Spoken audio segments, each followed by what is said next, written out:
Bon, moi c'est Hortense Thiendré-Bégo. Je suis la présidente du Baobab. Je m'appelle Yamé Bodi. Je m'appelle Diandé Soumaïla. Nabi Mathieu, il m'occupe de la comptabilité, de la collaboration APIL, Outre-Terre, au bureau de signaler de l'ONG. Je suis Abdoulaye Oudraogo, je suis le coordinateur de l'ONG APIL, en partenariat avec Outre-Terre depuis 2002. C'est Ousmane Agassilaka, je suis le président de l'association Assador. Moi je m'appelle Zinouba Tidwell. Je suis membre des associations Assador à Sassa. Je suis Mahamadou Souley. Je travaille pour l'Union des groupements maraîchers. Je suis membre du GIE Zeira, qui est un partenaire aussi à l'Union des groupements maraîchers.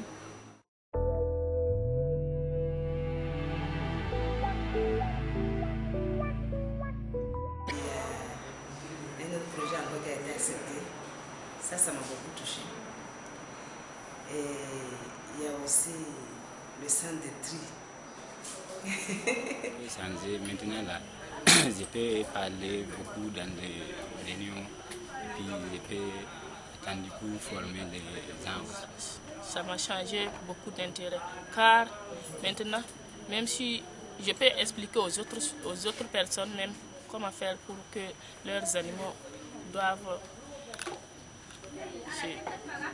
être en bonne santé et puis se développer aussi. Alors il s'agit pour moi de l'atelier des apiculteurs qui s'est tenu en avril passé, parce que d'abord pour moi c'était pratiquement la première grande réunion des apiculteurs, et moi ça m'a permis de me rendre compte que en réalité c'est une question de manque de structuration. Sinon, il y a de l'engagement et il y a de bonnes perspectives pour la filière. Quand on voit un peu le programme qui est développé, avant c'était juste des programmes annuels que nous avons à gérer. Mais maintenant, nous avons eu en tout cas à aborder en tout cas un programme de 3 ans avec assez d'exigences, puisqu'il y a plus en tout cas de personnes à gérer au sein de l'équipe. Il y a beaucoup de formations, d'échanges pour mettre tout le monde en tout cas dans la même dynamique, même logique de gestion. Alors ça fait que du côté dynamique interne à l'association, en tout cas il y a eu beaucoup d'apprentissage. Ce que je regrette, ce qui m'a beaucoup marqué en ce début de ce programme, c'est le fait que des événements qui n'ont rien à voir avec le programme l'ont un peu bloqué quelque part. C'est une bonne période. Le suivi extérieur, le suivi du chargé de suivi au niveau de la Belgique n'a même pas pu se rendre à Tessali. Le voyage du Sénégal. Le voyage au Sénégal. Ça m'a beaucoup marqué. J'ai appris beaucoup de choses, j'ai vu beaucoup de choses qu'on peut faire chez nous. J'ai vu la caisse de solidarité. Ça s'est fait chez nous, mais ce n'est pas sous la même foi. L'UGM a un niveau où on tend vers un peu une autonomie financière, mais aussi une autonomie vers l'utilisation des techniques agroécologiques. On a trouvé des crédits pour travailler. Nous a aidé avec les brosses, les riguettes, pour mettre dans nos champs. Et quand on arrive et qu'on voit les femmes, leur manière a beaucoup changé, même par rapport à l'hygiène, par rapport à leur vie, tu sens qu'il y a un changement. Parce que même elles le disent, par rapport au microcrédit, elles arrivent à avoir un peu de bénéfices pour leurs besoins. Et par rapport aussi à l'agriculture, aussi avec les nouvelles méthodes, je crois que ça change beaucoup de choses. Ce qui a changé, maintenant là, je suis superviseur. Je suis formateur aussi, langue traditionnelle. D'accord, donc c'est toi qui formes les autres. Oui, oui. D'accord. Ça a augmenté les capacités institutionnelles, opérationnelles de l'ONG, parce que désormais on apprend à gérer plus de personnes, on apprend à gérer plus de fonds, et donc c'est quelque chose qui a plutôt amené une assise quand même institutionnelle. Il y a également aussi voilà, les budgets aussi qui ont augmenté avec beaucoup d'activités. Donc où réellement il y a eu pas mal d'activités intenses. Le premier changement que je vois, c'est que les gens ont compris que les partenaires, c'est pas toujours en termes d'argent qu'il faut le voir. Les partenaires, c'est des gens qui impulsent simplement une volonté qui est là et que l'essentiel doit se faire par les bénéficiaires eux-mêmes des actions.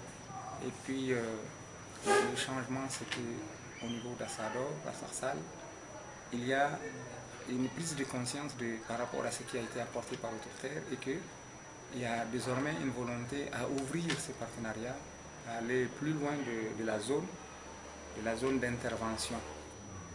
Maintenant, les femmes sont très intéressées par les activités.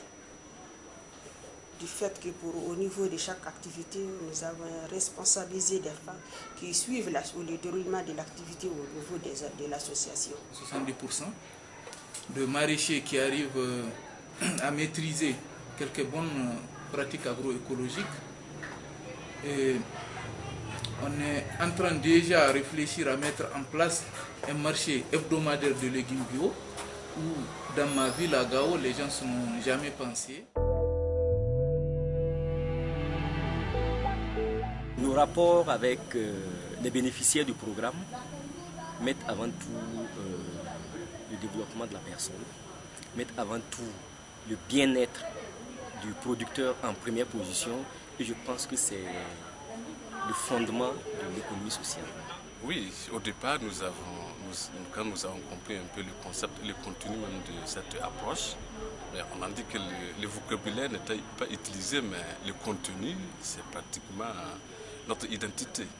À tel point qu'on n'a pas eu vraiment pas de difficultés vraiment à adopter, en tout cas le fait qu'il faut vraiment continuer la vision en fait dans ce sens. Nous avons appris à organiser des organisations paysannes alors à travers des activités très concrètes, entre autres l'apiculture, qui est une activité qui n'était pas tout à fait soutenue là, de façon générale, et que nous avons appris à structurer les groupes, à amener les gens à travailler ensemble, à décider de ce qu'ils doivent faire, à prendre les décisions. Bon, c'est des choses que nous faisions avant de comprendre que le concept de l'économie sociale solidaire aussi épouse également ces mêmes valeurs. Donc pour nous, nous les connaissons quand même dans le concept. L'économie sociale et solidaire, ça l'est déjà plus ou moins parce que il y a une grande solidarité dans les interventions faites. Si je prends l'exemple du magasin d'approvisionnement, il fallait être à Tessalit sur la période 2006-2008 avec les événements de rébellion. Est-ce que vous voyez, n'eût été l'existence de ce magasin, on aurait vécu une disette. Donc, l'action conjuguée Autoterre à Sarsal a permis de mettre à disposition des produits de première nécessité, bien que difficile à amener de Gao jusqu'aux populations de la zone. La solidarité même, c'est dans nos traditions. Avant, on faisait déjà des pratiques qui contribuent à l'économie sociale et solidaire, mais on ne s'était jamais posé la question sur la définition de l'économie sociale et solidaire. Je crois que nous pratiquons l'économie sociale. Nous avons appris avec vous et maintenant nous essayons aussi de faire des activités à partir des bénéfices. Donc je me dis que nous faisons à notre manière aussi l'économie sociale. Bon, je peux dire que pour le moment, peut-être qu'on nous ne savons pas vraiment très bien l'économie sociale, on apprend. Mais on essaie d'emboîter pour pas. Oui, c'est déjà fait. Hein. C'est ça, c'est vrai? C'est déjà loin, oui. Je suis sûr de ça.